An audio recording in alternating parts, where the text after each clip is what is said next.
धन्यवाद अध्यक्ष महोदय। मैं माननीय राज्यपाल महामहिम के अभिभाषण की सराहना करने के साथ साथ अभिभाषण के विपक्ष में कुछ बातें रखना चाहता हूं। माननीय राज्यपाल के अभिभाषण क्रम संख्या 6 में केंद्र सरकार से 1,36,000 करोड़ वापस लाने की बात कही है और सही भी है, और हर एक राज्य को उसका बाकी पैसा मिलना चाहिए, उनका हक मिलना चाहिए। लेकिन अध्यक्ष महोदय, मैं आपके माध्यम से सरकार से पूछना चाहता हूं कि राज्य के सभी बैंकों ने मिलकर 2019 से 2024 तक 5,55,018 करोड़ रुपए दूसरे राज्यों को भुगतान करने का कार्य किया है। बैंक में जो पैसा डिपॉजिट होता है वो दूसरे स्टेट को जाता है, और अगर अभी देखा जाए तो झारखंड का सीडी रेशियो मात्र 36% है, जबकि आप तुलनात्मक अध्ययन करें तो आंध्र प्रदेश का सीडी रेशियो 110 के आसपास होता है, तमिलनाडु का सीडी रेशियो 115 के आसपास होता है। और सबसे महत्वपूर्ण बात कि बैंकर समिति के अध्यक्ष माननीय मुख्यमंत्री होते हैं। अगर इस पैसे को हम लोग बचा के अपने राज्य में ले आते हैं तो लोन के माध्यम से यहाँ के युवा, यहाँ के महिलाओं को अगर निर्गत कराते हैं तो बहुत बड़ी समस्याओं का निदान होगा। इसलिए मैं चाहता हूं कि सत्ता का ध्यान इस ओर आकृष्ट हो। मैं आगे अध्यक्ष महोदय, राज्यपाल महोदय ने अपने अभिभाषण में शहीदों का जिक्र किया, शहीदों के विचारों को आत्मसात करने का जिक्र किया, लेकिन मैं कहना चाहता हूं कि शहीदों के उन्हें माला चढ़ाना, उनके विचारों को आत्मसात करने से कहीं ज्यादा जरूरी है शहीदों को सम्मान देना। मैं एक झारखंड, चूंकि माननीय मुख्यमंत्री भी झारखंड आंदोलनकारी के सुपुत्र आज वो मुख्यमंत्री हैं, मैं भी एक झारखंड आंदोलनकारी का बेटा हूं, आज मैं विधायक के रूप में आपके बीच हूं, लेकिन आज असंख्य झारखंड आंदोलनकारी के परिवार है जो आज छत बिछत हो चुका है। इसलिए मैं चाहता हूं जिस प्रकार एसटी आरक्षण, ओबीसी आरक्षण और एससी आरक्षण, ईडब्ल्यूएस आरक्षण के साथ झारखंड आंदोलन की लड़ाई लड़ने वाले आंदोलनकारियों के परिवार को, आश्रितों को 5% आरक्षण की व्यवस्था की जाए, ये मैं सदन से मांग करता हूं। अध्यक्ष महोदय, थोड़ा सा और समय लूंगा। अब हो गया जयराम, जब सरकार का उत्तर होना है, अब सरकार फिर बाद में फिर सेकंड पारी में मौका मिलेगा। मान्यवर 30 सेकंड, मान्यवर 30 सेकंड। चलिए बोल लीजिए। राज्यपाल महोदय के अभिभाषण में इको टूरिज्म डेवलपमेंट कॉर्पोरेशन निर्माण की बात कही है, जो कि सराहनीय है, और मैं चाहता हूं मेरे क्षेत्र में एक पारासनाथ में पुत्री गढ़ी आता है और तेलिया डैम आता है, उनका उस दिशा में भी डेवलपमेंट करने की दिशा में आगे बढ़ा जाए। और सबसे महत्वपूर्ण बात जो झारखंड के नाम में छुपा है, झाड़ और खंड, झाड़ यानी जंगल, खंड यानी जमीन भूभाग, ये एक बहुत बढ़िया संबोधन अभिभाषण रहा महोदय, जिसमें उन्होंने जीएम लैंड की जो रसीद 2017 में रोकी गई थी उसकी रसीद पुनः काटी जाएगी। लेकिन मैं साथ ही साथ यह भी चाहता हूं, क्योंकि झारखंड में जितने भी उद्योग स्थापित हैं, चाहे वो रांची का एचईसी हो, दिल्ली का हिंडाल्को हो, सरकार का उत्तर माननीय मुख्यमंत्री जी, यदि 20-25 वर्षों के बाद उन उद्योगों की जमीन खाली पड़ी है, माननीय मुख्यमंत्री को वापस कराई जाए, मैं आपसे ये मांग करता हूँ। धन्यवाद। सरकार का उत्तर सेकंड हाफ में आपको दे देंगे, सेकंड हाफ में आपको देंगे सिन्हा जी। हम आपको चिट्ठी लिख रहे थे कि सेकंड हाफ में आपको समझ देंगे, हम चिट्ठी लिख के भेजिए रहते। चलिए आपको देंगे सेकंड में, दूसरे पारी में देंगे आपको दूसरे पारी में देंगे। आप बोल लीजिएगा, दूसरे पारी में आप समेकित रूप से बोल लीजिएगा। हो गया? ठीक।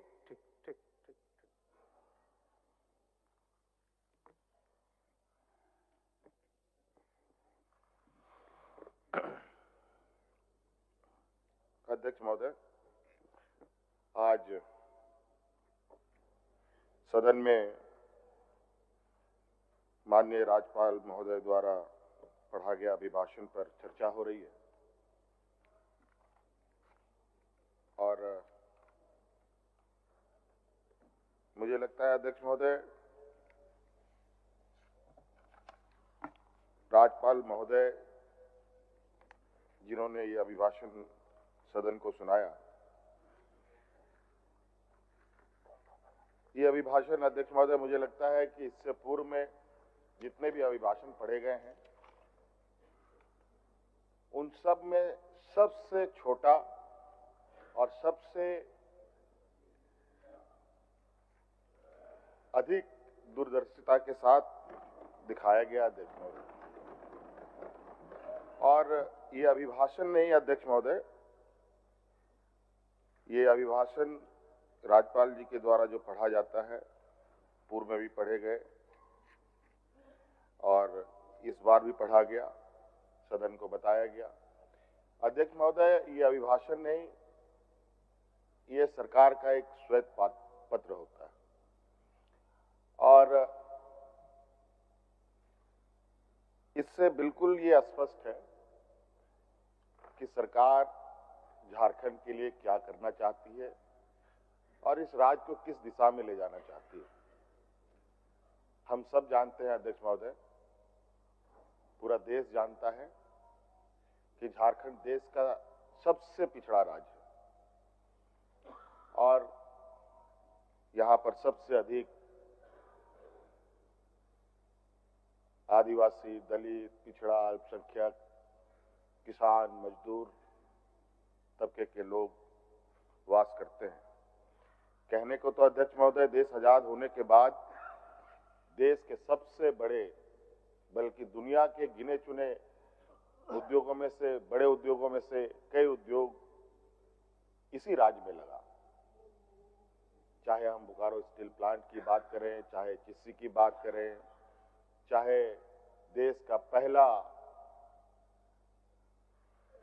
खाद उत्पादन करने वाला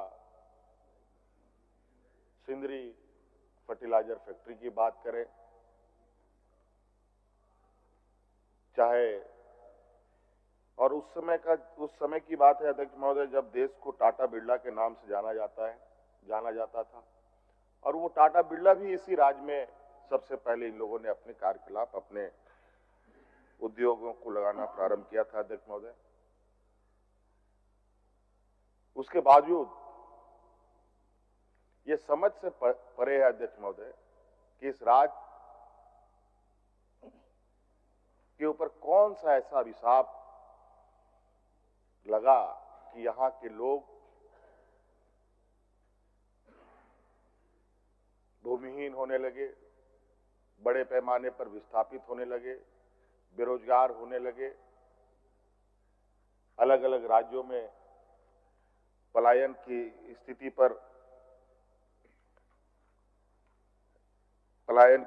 स्थिति बनी रही। ये बहुत गंभीर विषय रहा है और मुझे लगता है कि इसी पीड़ा को लेकर हमारे अग्रणी नेताओं ने, आदरणीय दिसुम गुरु शिबू सोरेन जी, वीर शहीद निर्मल महतो जी, विनोद बिहारी महतो जी, अनगिनत ऐसे हमारे नेता रहे हैं, हम लोग के मार्गदर्शक रहे हैं, जिन्होंने एक अलग राज की परिकल्पना रखी। और ये भी हम सब जानते हैं, जब अलग राज की परिकल्पना रखी गई तो यही सामंती विचार के जो देश में लोग हैं, ये लोग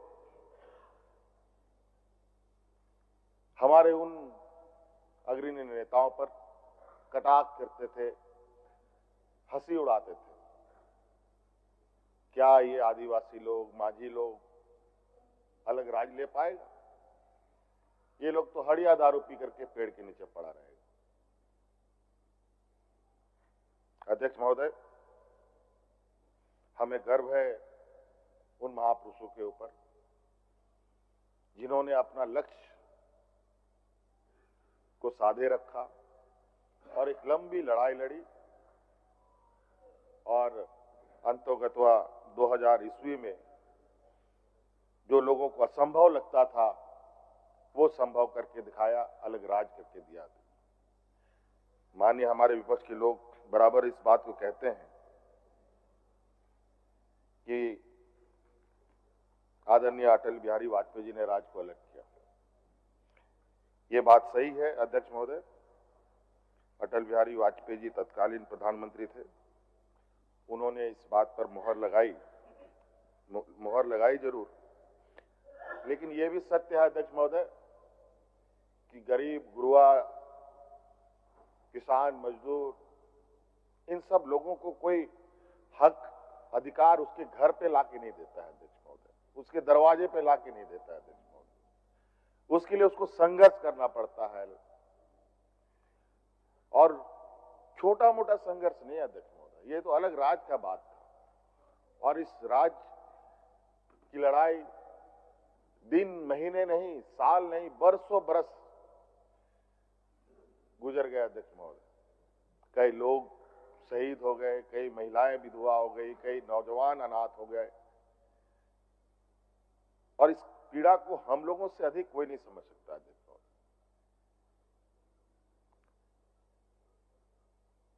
2000 ईस्वी के बाद 2019 तक इस राज्य को क्या मिला अध्यक्ष महोदय? शायद 2019 में अगर हम लोग की सत्ता नहीं आती है अध्यक्ष महोदय, मुझे नहीं लगता है कि इस राज्य को कोई बचा सकता था। ये एक ऐसे दलदल में इसको ढकेलने का प्रयास हुआ अध्यक्ष महोदय कि जहां ये दोबारा उभर ना पाए। और अध्यक्ष महोदय, उस समय याद कीजिए, लोग यहां हाथ में राशन कार्ड लेकर के भात भात करके मर रहा था अध्यक्ष महोदय। किसान आत्महत्या करने के लिए मजबूर थे अध्यक्ष महोदय। कई किसानों ने आत्महत्या किया अध्यक्ष महोदय, उसका गवाह मैं भी रहा हूं अध्यक्ष महोदय। मैंने देखा उन किसानों को जिन्होंने आत्महत्याएं की, जो भूख से मरे अध्यक्ष महोदय, उनको भी मैंने अपनी आंखों से देखा। ये स्थिति हमारे विपक्ष के लोगों ने इस राज्य का एक लंबे शासनकाल में इन लोगों ने बनाया अध्यक्ष महोदय। और अध्यक्ष महोदय, हम लोगों की सरकार 2019 में महागठबंधन की सरकार बनी, और उस समय भी सरकार को सत्ता से बेदखल करने के लिए कई तरीके के हथकंडे अपनाए। मैं नहीं जाना चाहूंगा उस विषय पर, लेकिन उन वक्त का मैं कुछ विषय आपके सामने रखता हूं कि जो हम लोग चूंकि राजनीतिक क्षेत्र में है तो इन सब चीजों पर नजर रहती है कि राज्य अलग होने के बाद कभी भी इस राज्य में किसी के चेहरे पर, किसी के, चाहे वो सरकारी कर्मचारी हो, चाहे आम नागरिक हो, गरीब गुरुआ हो, महिलाएं, किसी के, सब डरे सहमे अपनी जिंदगी कैसे जिए उसी पर वो लोग संघर्ष में लगे रहे। लेकिन अध्यक्ष महोदय, 2019 में प्रोजेक्ट भवन से मंत्रिमंडल सचिवालय तक,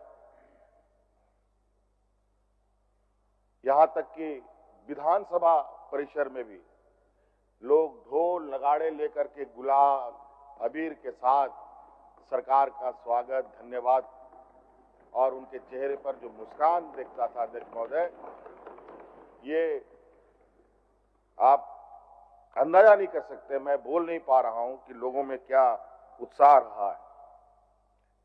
कहीं ना कहीं अध्यक्ष महोदय, आज दोबारा सरकार को इस मकाम में पहुंचाने का इस राज्य की जनता का एक बहुत बड़ा भूमिका है अध्यक्ष महोदय, और मैं उनका भी आभार प्रकट करता हूं अध्यक्ष महोदय। और अभिभाषण में अध्यक्ष महोदय बिल्कुल स्पष्ट रूप से है, और हम इस बात को जानते हैं हमें कहां से काम करना है, और हमने बार बार ये कहा है, हमारा ये सरकार ये प्रोजेक्ट बिल्डिंग से चलने वाली सरकार नहीं है, ये गांव देहात से चलने वाली सरकार है। गरीब गुरुआ की, यहाँ के किसानों के, यहाँ के नौजवानों के, यहाँ के महिलाओं के, यहाँ के जरूरतमंदों के लिए सदैव तत्परता के साथ पूर्व में भी हमने काम किया है, आगे भी करेंगे। और हमारा ये मानना है अध्यक्ष महोदय, जब तक गांव की अर्थव्यवस्था, गांव के लोगों की आर्थिक स्वावलंबी नहीं बढ़ेगी तो राज्य को आगे बढ़ाना या राज्य के सर्वांगीण विकास की परिकल्पना करना व्यर्थ है अध्यक्ष महोदय। और हम जानते हैं अध्यक्ष महोदय, ये राज्य, कई राज्य अलग होते हैं अध्यक्ष महोदय। कोई भाषा के आधार पर राज्य बसा है, कोई वहां के भौगोलिक दृष्टिकोण से राज्य बसा है, कोई बोलचाल के वजह से वो राज्य जाना जाता है। लेकिन ये राज्य अध्यक्ष महोदय, ये आंदोलन की उपज है, ये एक संघर्ष, एक खून से सिंचा हुआ ये राज्य है अध्यक्ष महोदय। और इसलिए अध्यक्ष महोदय, यहाँ के लोग बहुत स्वाभिमानी होते हैं, अगर किसी चीज को लोगों ने ठान लिया, ये तब तक नहीं रुकते, तब तक अध्यक्ष महोदय, जब तक मंजिल ना मिल जाए। और आज निश्चित रूप से अध्यक्ष महोदय,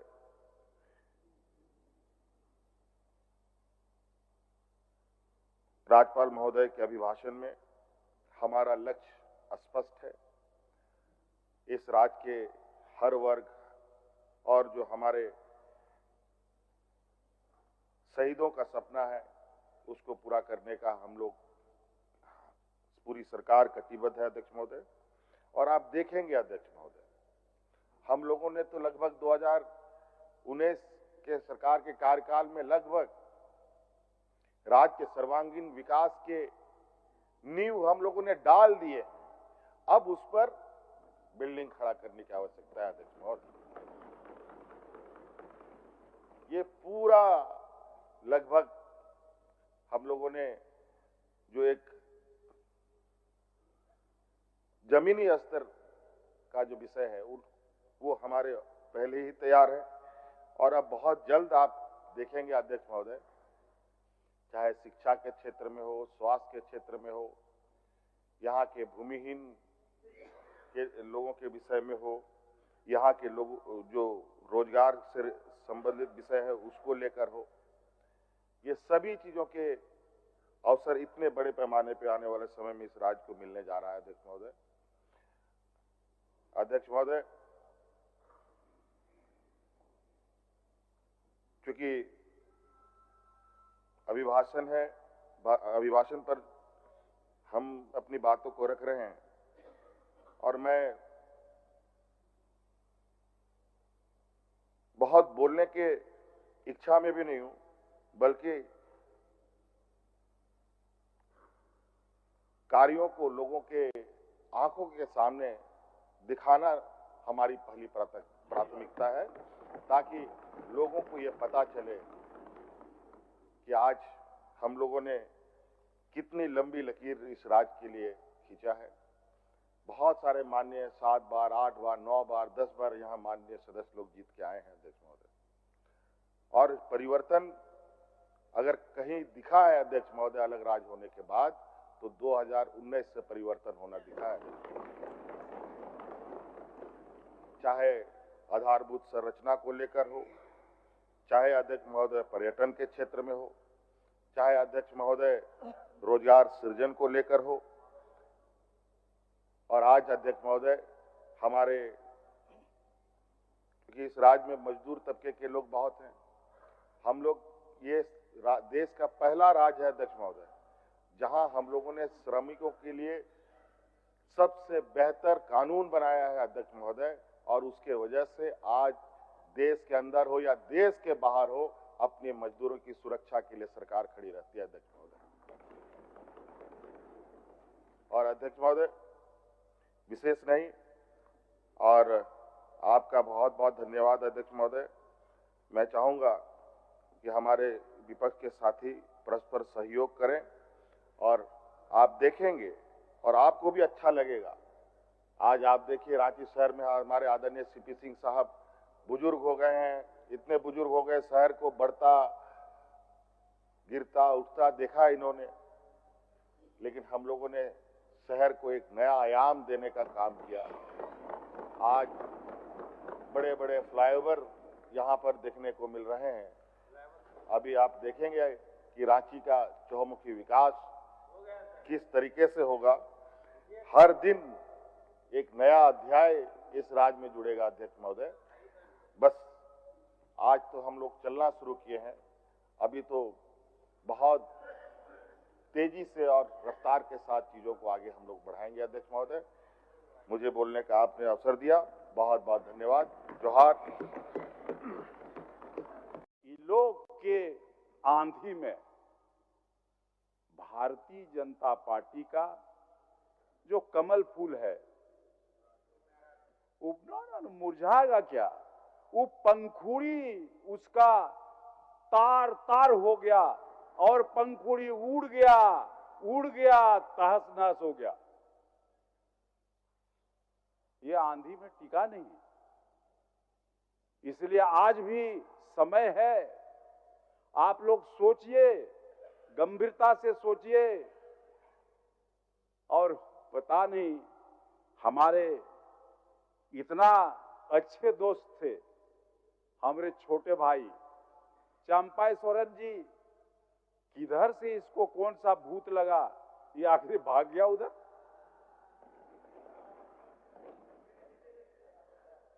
अभी भी हमको लगता है आपको प्रतिशोध करना पड़ेगा। और हम तो आपको बोले थे कि हम तो वहां 10 साल रह के आए हैं, उधर हमको अनुभव है, उधर क्या है नहीं है सारा बात, इसीलिए आपको भी लगता है 10 साल के बाद आइएगा। इसीलिए हम तो यही कहेंगे कि भारतीय जनता पार्टी यहां ना आदिवासी समझ पाती है और न पार्टी आदिवासियों को समझ पा रही है। इसलिए आज बाबूलाल जी तो बहुत सम्मानित नेता हैं, लेकिन पूरे झारखंड में आदिवासी क्षेत्रों में, चाहे वो लोकसभा का चुनाव हो चाहे वो विधानसभा का चुनाव हो, आदिवासियों ने आपको नकारा है। इसको मानिए, आपका आदिवासियों पर पकड़ समाप्त हो गया है। और यहां का बाकी जितने भी लोग हैं, दलित हो या यहां के तमाम रहने वाले निवासी हो, मूल निवासी हो, भारतीय जनता पार्टी से अब मोह भंग हो गया है। इसीलिए हम तो यही कहेंगे कि झारखंड मुक्ति मोर्चा के नेतृत्व में जो गठबंधन है, यही गठबंधन इस राज्य को आगे बढ़ाने का काम कर सकती है। और जिस ढंग से वर्तमान सरकार और माननीय मुख्यमंत्री हेमंत सोरेन जी के नेतृत्व में इस राज्य में सरकार काम करना शुरू किया है, हमको लगता है कि आने वाला चुनाव में आप लोगों का नामो निशान मिट जाएगा। इसलिए हम तो यही कहना चाहेंगे महोदय कि इस बजट के ऊपर भी लोग टीका टिप्पणी कर रहे हैं कि इस बजट को ये सरकार जनता के बीच लागू नहीं कर पाएगी और ये बीच में ही सरकार बम बोल देगी। हम आपको ये कहना चाहते हैं बाबूलाल जी, चंपई जी, ये विश्वास दिलाना चाहते हैं, आप अपने गाल को बजाना बंद कर दीजिए और चूतड़ में हल्दी लगा करके बाबरची बनना भी बंद कर दीजिए। अब चूंकि इसको महोदय ये सरकार अपने पूरे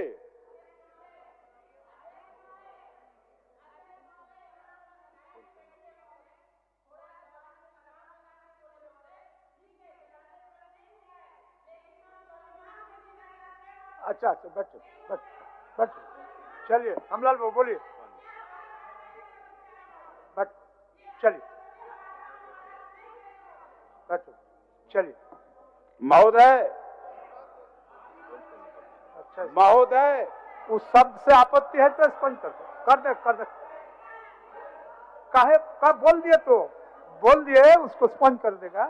ठीक है, ठीक ठीक ठीक ठीक ठीक, अभी बोलेंगे ना स्पंज कर देगा। बोलिए बोलिए हमलाल बाबू बोलिए, आप बोलिए महोदय, बोलिए। मैं कहना चाहता हूं कि ये सरकार हो गया, बोल दिए तो इस राज्य के सर्वांगीण विकास के लिए